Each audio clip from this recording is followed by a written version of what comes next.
సినిమాటర్లు వచ్చి సినిమాలో తీసుకెళ్ళిపోయారు నన్ను.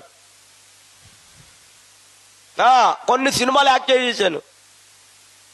యాక్ట్ చేసేసి ఇంటికి వచ్చేసాను. ఏది మానేసి వెళ్ళాను షూటింగ్కి? అమ్మా అది బాగా చెప్పారురా. చదువు మానేసి వెళ్ళాను. నేను తిరిగి వచ్చేటోడికి మా చెల్లి 10వ తరగతి చదువుతుంది. 8వ తరగతి. అప్పుడు మా నాన్న అన్నాడు, నువ్వు వచ్చిన ఎలా అయిపోతుంది, షూటింగ్ వస్తలేదు, ఏం వస్తలేదు, మళ్ళీ చదువుకోమన్నాడు నన్ను. సర్లే తీసుకెళ్ళి బోర్డు స్కూల్ కూడా తీసుకెళ్ళండి నన్ను. మాస్టర్తో అన్నాడంట, మా అబ్బాయిని మళ్ళీ 1వ తరగతి జాయిన్ చేయండి అన్నాడంట. 8వ తరగతి. మా చెల్లెన్ని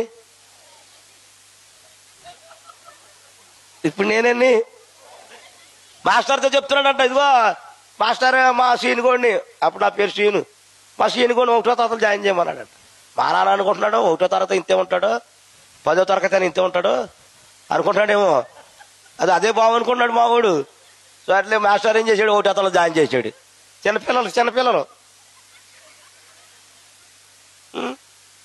సరేలే బయటకు వచ్చి ఆడుకునేవాళ్ళు. మా ఇరుగు పొరుగు ఉంటారు కదా, చీనిగా ఎన్నిరా ఎన్ని చదువుతున్నారా అన్నారు నన్ను. మా పక్కన వాళ్ళు మాట్లాడతలేదు, చెప్పాలి కదా వీళ్ళు, వీడు ఏం చెప్తాడని చూస్తున్నారు నన్ను వీళ్ళు. అప్పుడు నేను అన్నాను, నేను డిగ్రీ చదువుతున్నాను అన్నాను. వీళ్ళు నా పక్కన ఉన్నారు కదా, వీళ్ళు తొంటరి బ్యాచ్, ఉత్తిదే చిన్నానా ఈడు ఒకటే.